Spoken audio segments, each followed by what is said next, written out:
बिहार से रंगदारी, ये जंगल राज की पाठशाला में पढ़ाया जाता है। ये और दूसरा, अशोक चौधरी कह रहे हैं कि जो रोटी जल जाती है उसको फेंक दिया जाता है। लालू यादव के लिए कह रहे हैं नहीं, जो रोटी पलटी जाती है, इस बार रोटी पलटी जाएगी। रोटी अगर पलटी नहीं जाएगी तो जल जाएगी, एक बात है। दूसरी बात है कि जो मोदी जी कह रहे हैं, उनके उप मुख्यमंत्री विजय सिन्हा ने कह दिया, जवाब दे दिया कि बिहार में जंगल राज है। एसपी आपका, प्रशासन आपका, आप ही उसके उप मुख्यमंत्री, आप ही उसकी आलोचना कर रहे हैं। आप ही कह रहे हैं कि एसपी निकम्मा है, आप ही कह रहे हैं कानून व्यवस्था खराब है। तो भाई ऐसा है कि वो जवाब मिल गया। और दूसरी बात है, चुनाव के बाद तो दूर है।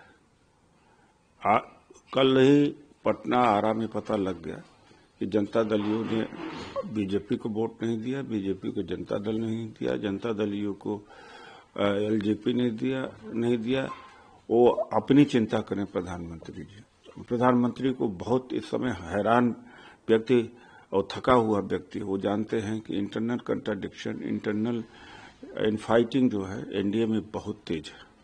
सर, कांग्रेस ने कल ट्वीट किया, तस्वीरें ट्वीट करी। संतोष ओझा जो दिल्ली पूर्वांचल मोर्चा के प्रकोष्ठ के अध्यक्ष हैं, उनकी 2 तस्वीरें ट्वीट करी कि वो दिल्ली में भी वोट कर रहे हैं और बिहार में भी वोट करा उन्होंने।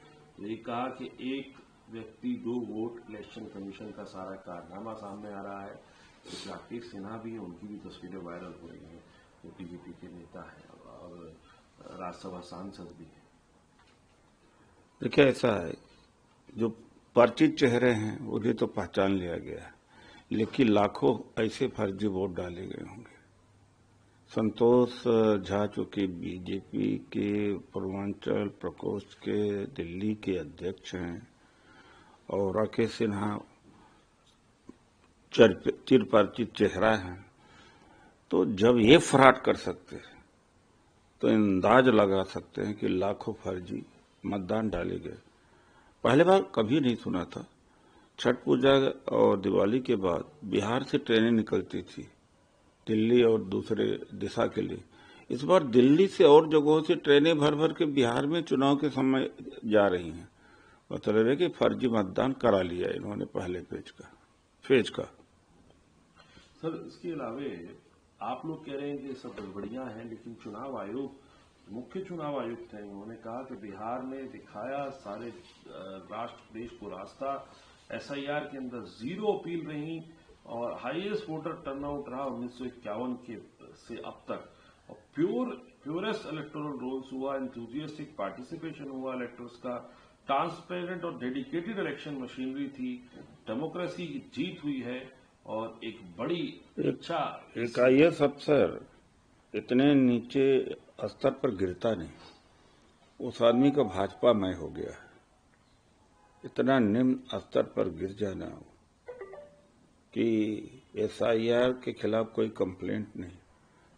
पागल आदमी भी जानता है कि सुप्रीम कोर्ट से लेकर सड़क तक लड़ाई लड़ी गई, 89 लाख कंप्लेंट दिए गए।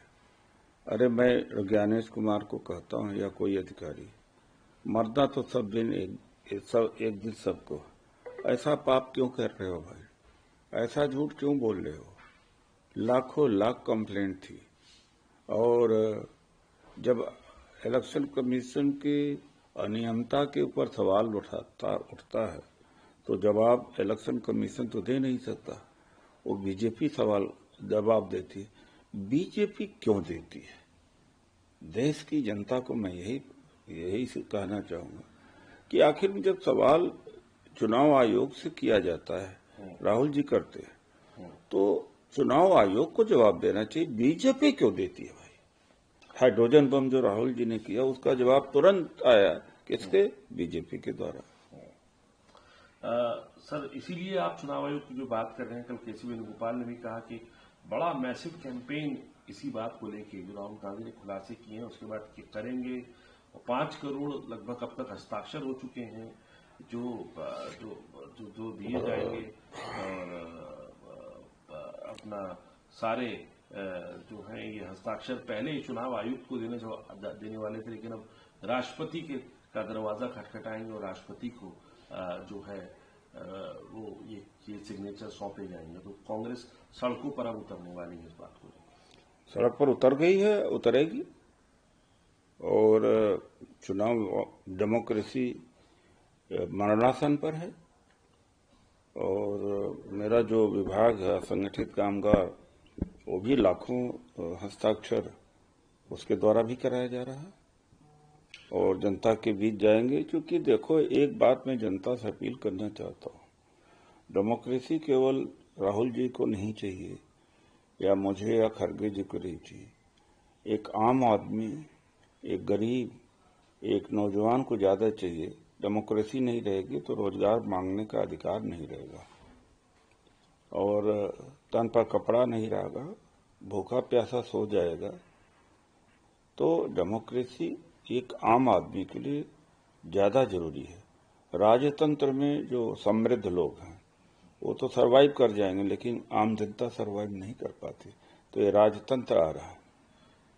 सर, राहुल गांधी की स्टेटमेंट के ऊपर तो हरियाणा को लेकर उन्होंने पूरा खुलासा किया। हरियाणा के एक मंत्री कह रहे हैं कि ये आदमी सठिया गया है, हर बार जो है कॉन्ट्राडिक्टरी स्टेटमेंट देते हैं और हर बार कोर्ट जाकर थूक कर चाटते हैं और वापस आते हैं। जिसने कहा है संविधान का फायदा उसको मिला है। अगर संविधान न होता तो वो मजदूरी करता होता, जूता की सिलाई किया होता या चमड़े की फैक्ट्री में काम करता, कोड़े बरसाते। उसको बेशरम को समझ में नहीं आता। जिस मंत्री ने कहा वो इतना बेशरम व्यक्ति हो सकता है। गुलाम आदमी है, दलित समाज का आदमी है, नाम नहीं लेना चाहिए। नाम लेना घिन आता है। अरे चुप तो रह सकता था। संविधान के न होता तो मंत्री बनता नहीं। संविधान की रक्षा के लिए राहुल जी लड़ रहे हैं। पागल आदमी है। सर, एक और आखिरी सवाल पूछना चाहूंगा। पांडी संजय जो कि नेता है बीजेपी के, उन्होंने कहा जुबली हिल के अंदर बाई इलेक्शन है कर्नाटका में, हैदराबाद में। उन्होंने क्रिटिसाइज किया तेलंगाना के चीफ मिनिस्टर को कि वो अपीसमेंट पॉलिटिक्स कर रहे हैं, क्योंकि उन्होंने कहा था Muslim is Congress, Congress is Muslim. इसको लेकर उन्होंने कहा कि अगर जो है ऐसा दिन आया कि मुझे सर पे टोपी पहननी पड़े तो मैं अपनी गर्दन कटवाना ज्यादा बेहतर समझूंगा। मैं अनअपोलोजिस्टिक हिंदू हूं, मैं किसी के फेथ का वो नहीं करता, लेकिन जिस तरीके से हिंदू वोटर्स को, मुस्लिम वोटर्स को पीस करने के लिए कर रहे हैं, क्या वो अजरुद्दीन और MIM ने भी टोपी नहीं पहनी, लेकिन रेवंत रेड्डी ने वोटों के लिए कर लिया। क्या जो है रेवंत रेड्डी अजरुद्दीन से वक्रतुंड महाकाय कह के बुलवाएंगे? क्या ओवैसी को भाग्य लक्ष्मी टेम्पल में जाके जो है पूजा करेंगे हिंदू वोटों के लिए, जो कि ये रेवंत रेड्डी इस तरीके से मुस्लिम वोट के लिए अपीसमेंट पॉलिटिक्स के लिए? मेरा ख्याल है अपनी गर्दन कटा ले तो ज्यादा अच्छा है। वो Congress is Muslim, Muslim is Congress, Dalit is Congress, Congress is Dalit. देश की जनता कांग्रेस है, कांग्रेस देश की जनता है। तो मेरा ख्याल है ला इलाहा इल्लल्लाह वो करेगा जो बोल रहा है। जो अजहरुद्दीन वगैरह को कह रहा है कि वक्रतुंड महाकाय जो भी है, संस्कृत के श्लोक का उच्चारण करेंगे तो वो करेगा क्या? तो मेरा ख्याल है कि उसको अपनी गर्दन कटवा लेना चाहिए।